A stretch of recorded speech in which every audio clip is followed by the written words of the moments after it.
आप देख रहे हैं लाइव 7। नमस्कार, लाइव 7 विशेष में आपका स्वागत है। मैं हूं ज्ञान रंजन। विशेष में आज हम चर्चा करेंगे विषय पर जो टॉपिक हमारा होगा, लेकिन उससे पहले दर्शकों को ये जानकारी दे दूं कि लोकसभा चुनाव 2024 के तिथि की घोषणा शनिवार को होने जा रही है। शनिवार को 3 बजे चुनाव आयोग लोकसभा चुनाव 2024 के तिथियों की घोषणा करने जा रही है।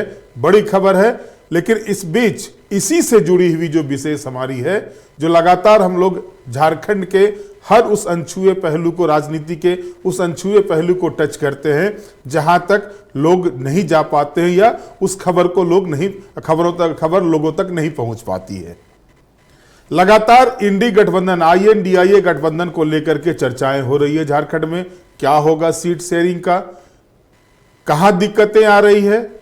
अगर आप देखें, शनिवार को जो चुनाव आयोग की जो PC होने वाली है, उसमें तिथि की घोषणा होगी कि कितने फेज में चुनाव होंगे, क्या क्या उसके लिए गाइडलाइन तैयार किए जाएंगे, किस स्टेट में पहले होगा, किस स्टेट में बाद में होगा, फोर्स डिप्लॉयमेंट कैसे होगा। इन सारे चीजों पर चुनाव आयोग अपना प्रेस कॉन्फ्रेंस के माध्यम से बातों को रखेंगे।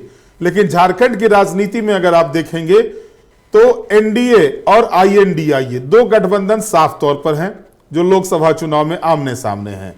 NDA गठबंधन में भारतीय जनता पार्टी और आजसू है, वहीं INDIA गठबंधन में झारखंड मुक्ति मोर्चा, कांग्रेस, राष्ट्रीय जनता दल और वामपंथी दल है। वामपंथी दल में भी दो खेमा दिख रहा है। एक भाकपा माले जो INDIA गठबंधन के साथ है, लेकिन वही भाकपा जो है भारतीय कम्युनिस्ट पार्टी, वो जो है 8 सीटों पर प्रत्याशी, उसकी भुवनेश्वर मेहता जो राष्ट्रीय सचिव है, उन्होंने घोषणा कर रखी है कि वो 8 सीटों पर चुनाव लड़ेंगे। तो एक तो माइनस हो गए। लेकिन अब जो इस गठबंधन में, INDIA गठबंधन में और NDA गठबंधन में अलग अलग चीजें क्या है, उसको गौर करने की बात है। INDIA गठबंधन में अभी तक सीटों पर फैसला नहीं हुआ है, किचकिच जारी है कुछ सीटों को लेकर। लेकिन वहीं NDA में पूरा का पूरा चीज साफ हो गया है। एक सीट जो है गिरिडीह की, पिछले बार की तरह इस बार भी आजसू के खाते में जा रही है। अब गिरिडीह में भाजपा का समर्थन है। झारखंड मुक्ति मोर्चा वो सीट चाह रही है कि उसे वो सीट मिले जो INDA गठबंधन के तहत, और पिछले चुनाव में भी मिले थे गिरिडीह की सीट, वहां जगन्नाथ महतो खड़े हुए थे। लेकिन इस बार क्या हो रहा है कि इस बार वहां पर जो सीन बन रहा है, जैसा कि मैंने बताया था पहले, इससे पहले के विशेष में, कि जयराम महतो ताल ठोक रहे, टाइगर जयराम। अब उसका भविष्य क्या होगा यह भी चुनाव बताएगा। लेकिन आज हम चर्चा करेंगे INDIA गठबंधन का मामला आखिर बार बार मीटिंग होने के बाद भी सुलझ क्यों नहीं पा रहा है। पिछले दिनों मुख्यमंत्री के साथ INDIA गठबंधन, मुख्यमंत्री चंपाई सोरेन के साथ INDIA गठबंधन की बैठक होती है। उसमें कई बड़े नेता, कांग्रेस पार्टी के प्रदेश प्रभारी, प्रदेश अध्यक्ष, विधायक दल के नेता, झारखंड मुक्ति मोर्चा के कई नेता, सभी लोग जाते हैं, शामिल होते हैं, बैठक होती है झारखंड मंत्रालय में। इससे पहले उस विषय पर जो है सो हेमंत सोरेन से भी रायशुमारी की जाती है। मुख्यमंत्री मिलने जाते हैं, मुख्यमंत्री उस समय जो सीटों का बंटवारा है उस पर रायशुमारी हो जाती है। गुरुजी को भी दूत भेजकर इस चीज का अवगत कराया जाता है। लेकिन झारखंड मुक्ति मोर्चा के अंदर जो चीजें चल रही हैं वो साफ तौर पर बता रहा है कि झारखंड मुक्ति मोर्चा अगर बड़ा भाई है विधानसभा चुनाव को लेकर के, तो सीटों के आंकड़े के हिसाब से लोकसभा चुनाव में भी वो बड़ा भाई नहीं तो कम से कम बराबर की स्थिति में रहना चाहता है। और यही वजह है कि किचकिच है। भाजपा ने 11 प्रत्याशियों की घोषणा कर दी, 2 सीट बचे हुए हैं, धनबाद और चतरा, उसकी भी घोषणा हो जाएगी। आजसू की एक सीट है तो आजसू अपना तय कर लेगा। लेकिन यहां क्या हो रहा है कि पहले यह चर्चा थी कि 8-4-1-1 का फॉर्मूला चलेगा। वो फॉर्मूला के बाद जब दबाव बना तो आया 7-5-1-1 का फॉर्मूला। अब जो जानकारी मिल रही है 6-6-1-1 का फॉर्मूला पर जो है अटका हुआ है मामला। झारखंड मुक्ति मोर्चा कांग्रेस को 6 सीटों से ज्यादा नहीं देना चाहती। खास करके ट्राइबल सीटें जो है वो खूंटी को छोड़कर और कोई भी सीट झारखंड मुक्ति मोर्चा नहीं देना चाहती है कांग्रेस को। और इसका संकेत तब मिलता है जब कांग्रेस पार्टी के कार्यकारी अध्यक्ष बंधु तिर्की का इस तरह का एक बयान आता है कि सिंघमुम और लोहरदग्गा सीट कांग्रेस पार्टी को नहीं छोड़ना चाहिए। जाहिर है कांग्रेस पार्टी उस स्थिति में नहीं है कि वो किसी तरह का दबाव बनाकर झारखंड मुक्ति मोर्चा को कहे नहीं आपको ये सीट देना ही होगा। इस स्थिति में कांग्रेस पार्टी झारखंड में नहीं है। झारखंड क्या, देश के किसी भी प्रदेश में जहां उसकी गठबंधन है किसी क्षेत्रीय दलों के साथ, वहां वो स्थिति में नहीं है कि अपने हिसाब से वो सीटों को मांग सके। और आपने परिणाम भी देखा, जैसा अखिलेश यादव चाहे वैसा यूपी में हुआ, जैसा केजरीवाल चाहे वैसा पंजाब में हुआ, और जैसा तेजस्वी लालू चाहेंगे वैसा बिहार में होगा। जाहिर है झारखंड में भी वही होगा जो झारखंड मुक्ति मोर्चा चाहेगा। कांग्रेस उस स्थिति में दिख नहीं रहा है। कांग्रेस के नेता तैयारी कर रहे हैं चुनाव की। लोहरदग्गा और चाईबासा सीट या सिंघभूम सीट, गीता कोरा सिंघभूम से कांग्रेस की कैंडिडेट थी, पिछली मर्तबा चुनाव जीती। उस समय भारतीय जनता पार्टी के प्रदेश अध्यक्ष लक्ष्मण गिलुआ को हराकर वो चुनाव जीती थी। 70,000 से ज्यादा वोटों से चुनाव जीती थी। अब क्या है स्थिति? अब गीता कोरा चली गई हैं भाजपा में, और गीता कोरा भाजपा में ऐसे ही नहीं गई हैं। गीता कोरा को इतना उद्वेलित किया गया चाईबासा में, सिंघभूम में जो 6 विधानसभा की सीटें हैं, कि उनको अंततः यह निर्णय लेना पड़ा। बातें तो 2 साल पहले से चल रही थी, गीता कोरा भाजपा में जाएगी, गीता कोरा भाजपा में जाएगी। लेकिन जब उस तरह से झारखंड मुक्ति मोर्चा के द्वारा लगातार वहां के नेता, स्थानीय नेताओं के द्वारा यह कहा गया कि इस बार सिंघभूम की सीट झारखंड मुक्ति मोर्चा को मिलनी चाहिए, गीता कोरा के खिलाफ मीटिंग की गई, और कांग्रेस के प्रदेश नेतृत्व के एक भी नेता ने इस मामले को लेकर के जब बातें नहीं रखी झारखंड मुक्ति मोर्चा के केंद्रीय नेतृत्व के समक्ष, तब जाकर के थक हार के गीता कोरा को भाजपा में जाना पड़ा। और भाजपा बैठी थी उनको लेने के लिए, भाजपा तैयार बैठी थी, क्योंकि प्रदेश भाजपा से ऊपर की चीजें वो हो गई थी, ऊपर के नेता उनके साथ संपर्क साधे हुए थे। तो ऐसी स्थिति में जहां गैपिंग हुआ, क्योंकि आपको मैं बता दूं कि कई मीटिंग हुए पूर्व प्रदेश प्रभारी अविनाश पांडे के टाइम में कांग्रेस पार्टी के, और कई मीटिंग में गीता कोरा शामिल नहीं होती हैं, और लगातार गीता कोरा पर बम फेंका जा रहा है झारखंड मुक्ति मोर्चा के द्वारा।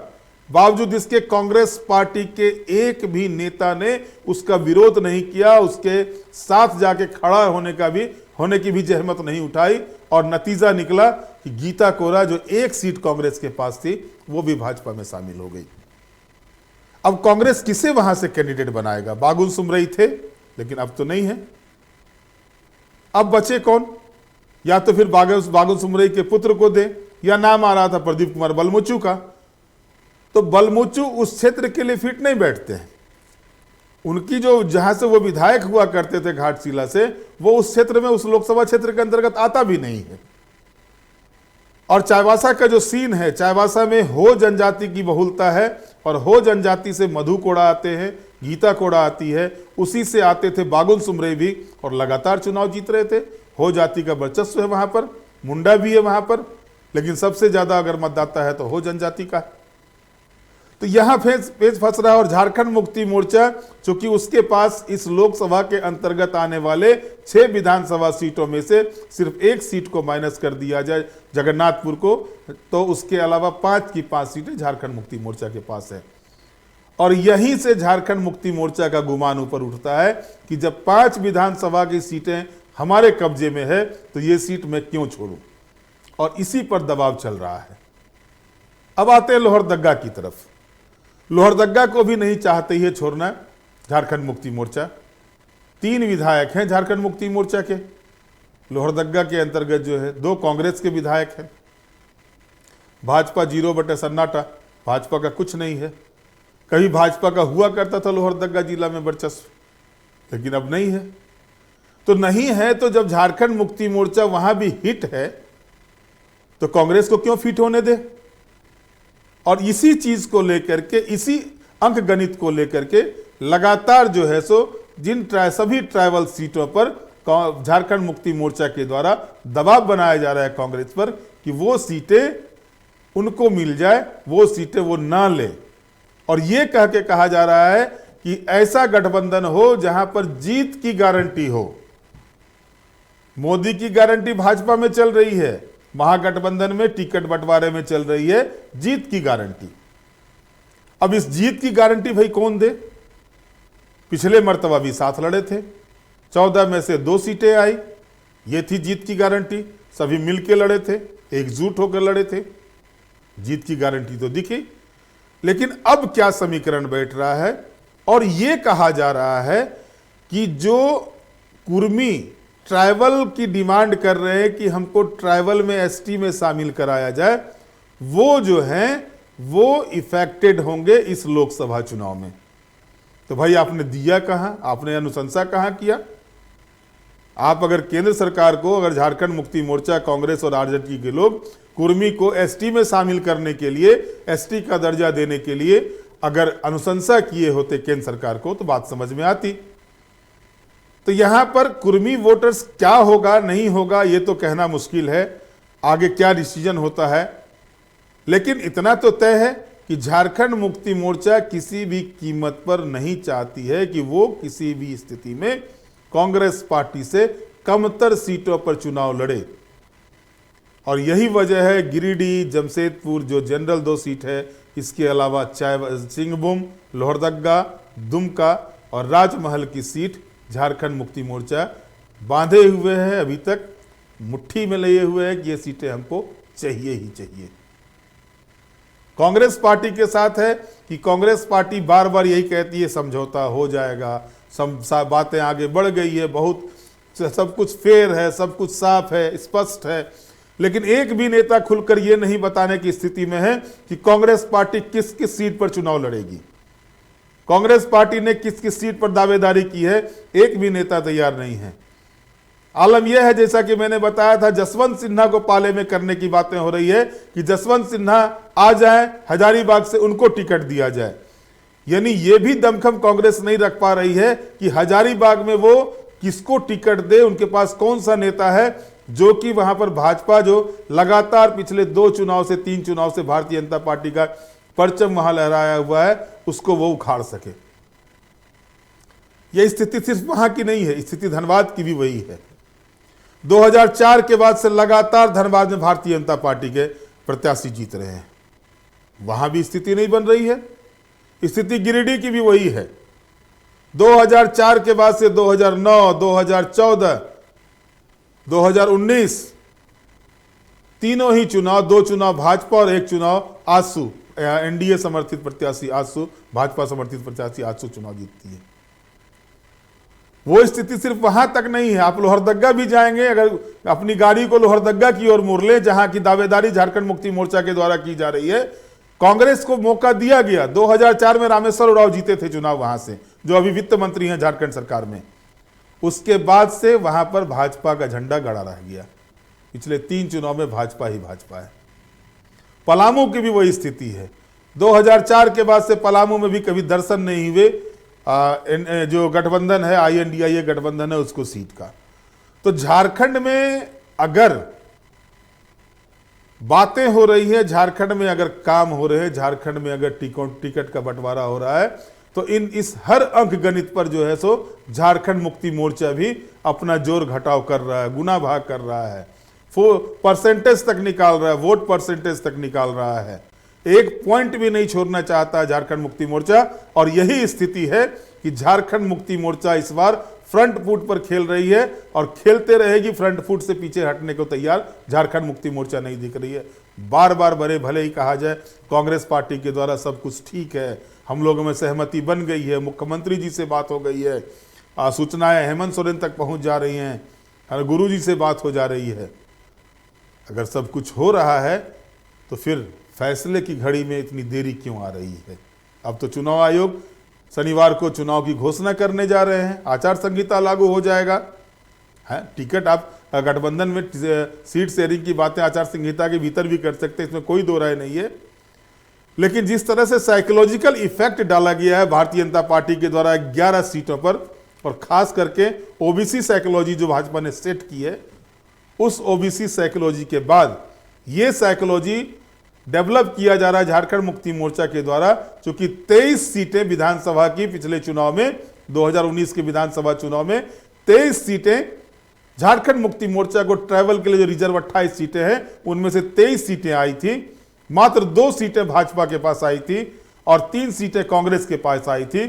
तो यही जो उबाल है कि ट्राइबल वोटर्स का जो उबाल है, तो वो जो साइकोलॉजी है 28% ट्राइबल वोट की साइकोलॉजी को झारखंड मुक्ति मोर्चा बम के रूप पर भाजपा के ऊपर फेंकना चाह रही है। जो ओबीसी बम भाजपा ने चलाया है टिकट बंटवारे में, उस ओबीसी बम को झारखंड मुक्ति मोर्चा ट्राइबल बम के माध्यम से काट करना चाहती है। महाभारत में देखा होगा आपने, या रामायण सीरियल जो चली थी रामानंद सागर जी की, उसमें देखा होगा कि जब भगवान राम तीर चलाते थे, उधर से रावण का तीर चलता था, बीच में आके दोनों सटता था और गोल गोल घूमते थे लोग। तो भाजपा की तीर आके रुकी हुई है और गोल गोल घूम रहे हैं अभी तक इंडिया गठबंधन की जो तीर है। अब इंडिया गठबंधन की तीर कटती है या वो भाजपा के तीर को काटती है, ये क्या अंकगणित तैयार किया जाएगा इन दलों के द्वारा। लेकिन झारखंड मुक्ति मोर्चा के अंदरूनी खेमे में जो बातें चल रही हैं, झारखंड मुक्ति मोर्चा जो है उसको पता है कि ट्राइबल सेंटीमेंट आज उनके साथ है, ट्राइबल शुरू से ही उनके साथ रहे थे। गुरुजी ट्राइबल के सबसे बड़े नेता हैं और उनको ये भी पता है कि कांग्रेस पार्टी ट्राइबल सीट्स पर उतनी मजबूत नहीं है जितनी मजबूत की झारखंड मुक्ति मोर्चा है, क्योंकि पिछले मर्तबा भी जो सिंहभूम की सीट जीती गई थी कांग्रेस पार्टी के द्वारा, वो सीट कांग्रेस पार्टी की नहीं जीतती, वो सीट मधु कोरा और गीता कोरा की जीत थी। जाहिर तौर पर कह सकते हैं कि उस चीज को भी भारतीय झारखंड मुक्ति मोर्चा समझ चुका है, क्योंकि अगर कांग्रेस पार्टी की जीत होती तो विधानसभा के जो चुनाव हुए थे 2019 में, उस चुनाव में जो और सीटें होनी चाहिए थी गठबंधन के तहत, चाहे वो कोल्हान प्रमंडल में, वो आना चाहिए था कांग्रेस कोटे में। कांग्रेस कोटे में क्या मिला? कांग्रेस कोटे में बन्ना गुप्ता मिले जमशेदपुर पश्चिमी से, जगन्नाथपुर मिला कांग्रेस को कांग्रेस कोटे में। इसके बाद तो कोल्हान में कोई सीट कांग्रेस कोटे को नहीं मिला। सारी की सारी सीटें झारखंड मुक्ति मोर्चा ने विधानसभा चुनाव में अपनी रख ली थी, जबकि प्रदीप कुमार बलमुचु कद्दावर नेता हैं, कई बार विधायक रह चुके हैं घाटशिला से, और भी कई नेता थे कांग्रेस पार्टी के, उनको मिलना चाहिए था। जमशेदपुर पश्चिमी पूर्वी भी मिला था कांग्रेस पार्टी को, हालांकि वहां चुनाव हार गई थी, सरजू राय चुनाव जीते थे, यानी 3 सीट दे करके कांग्रेस पार्टी को चलता कर दिया गया था पिछले विधानसभा चुनाव में भी। तो कहीं ना कहीं कोल्हान में जिस तरह से झारखंड मुक्ति मोर्चा को क्लीन स्वीप मिली है अन्य दलों से, खास करके भारतीय जनता पार्टी से, तो कोल्हान तो वो छोड़ने नहीं जा रहा है। चाईबासा और जमशेदपुर सीट वो नहीं छोड़ने जा रहा है। लोहरदग्गा सीट पर जीत इसलिए कायम है कि लोहरदग्गा सीट पर 3 विधायक हैं झारखंड मुक्ति मोर्चा के और 2 विधायक हैं कांग्रेस पार्टी के। यहां भी मजबूत है। चमरा लिंडा लगातार 3 बार से चुनाव जीत रहे हैं बिशुनपुर से, वो चुनाव लड़ने के लिए बेताब है, चुनाव लड़ना चाहते हैं। और भारतीय झारखंड मुक्ति मोर्चा को यह लगता है कि चमरा लिंडा को अगर टिकट नहीं दिया जाता वो कुछ और फैसला ले सकते हैं और किसी भी तरह के पार्टी में टूट हो, इस स्थिति में झारखंड मुक्ति मोर्चा नहीं है। झारखंड मुक्ति मोर्चा का एकदम साफ सोच है कि भाई हम अपनी पार्टी को एकजुट रखेंगे। पहली प्राथमिकता पार्टी को एकजुट रखने की है, क्योंकि दाना देने के लिए तो तैयार बैठे हैं लोग। आप भी समझ रहे हैं मेरा इशारा किधर है, कि एक भी विकेट इधर उधर छटकेगा तो उसको कैच करने के लिए, उसको लपकने के लिए यहाँ तैयार बैठे हुए, पलक पावड़े बिछा के बैठे हुए हैं राजनीतिक दल। तो इन सारे बिंदुओं पर गौर करते हुए लगातार ये चीजें हो रही है। और झारखंड में, और एक बड़ी बात और बताना मैं भूल गया कि विधानसभा सचिवालय से एक सूचना प्राप्त हुई, मेरे पास एक सूचना आई जिसमें माले विधायक विनोद सिंह ने एनओसी के लिए अप्लाई कर दिया है। नो ऑब्जेक्शन सर्टिफिकेट एक होता है कि वहां पर उनके ऊपर कोई लायबिलिटी नहीं है, किसी तरह की उनके ऊपर देनदारी नहीं है। ये विधानसभा सचिवालय से भी लेना पड़ता है, एक सर्टिफिकेट लेना पड़ता है। इसके लिए विनोद सिंह ने, माले विधायक ने दे दिया है। तो जाहिर तौर पर वो सीट भी जो है सो अब कंफर्म हो गया, कोडरमा जो है सो माले को जाएगा और माले से विनोद सिंह चुनाव लड़ेंगे। लेकिन एक पेच चतरा और पलामू में भी अटका हुआ है। आरजेडी इसमें पेच बनी हुई है। कांग्रेस पार्टी चाहती है उसको चतरा सीट मिल जाए और आरजेडी एक चतरा सीट नहीं देना। सत्यानंद भोक्ता का मंसूबा जो है सो वो फेल हो जाएगा। सत्यानंद भोक्ता चुनाव लड़ना चाहते हैं क्योंकि उनकी स्थिति हो गई है, भोक्ता जाति को जो है सो अनुसूचित जनजाति में शामिल कर दिया गया है। तो अब वो सीट जो एससी के लिए रिजर्व है विधानसभा की, वो चुनाव लड़ नहीं सकते हैं। जाहिर तौर पर वो जनरल सीट से चाहेंगे लोकसभा जाए और चतरा सामान्य सीट है, जनरल सीट है। तो इसको लेकर के वो भी लगे हुए हैं, वो भी रेस है। यानी किच किच पेंच पर पेंच, किच किच पर किच किच खुल के नहीं आ रहा है। लेकिन एक शब्दों में अगर कहें, गठबंधन ऊपर से भले ही गठबंधन दिख रहा है कि पूरी तरह से मजबूत है, साफ दिख रहा है, लेकिन भीतर ही भीतर शीत युद्ध चल रहा है। ये सीटों का जो शीत युद्ध है वो कब खत्म होगा और ये गठबंधन कब आगे आगे खुल के इस चीज़ों का क्लियर करेगी। और जैसा मैंने पहले ही बताया था कि रांची में इसका होने नहीं जा रहा है, रांची से ये क्लियर नहीं होगा, दिल्ली दरबार में दस्तक देनी ही पड़ेगी। और जो जानकारी मिल रही है, बहुत जल्द पूरा मामला दिल्ली दरबार शिफ्ट होने जा रहा है और उसके बाद ये फैसला आएगा। बहरहाल आज के विशेष में इतना ही। आप हमारे साथ जुड़े रहें, हमें लाइक करें, सब्सक्राइब करें। बहुत बहुत धन्यवाद। नमस्कार।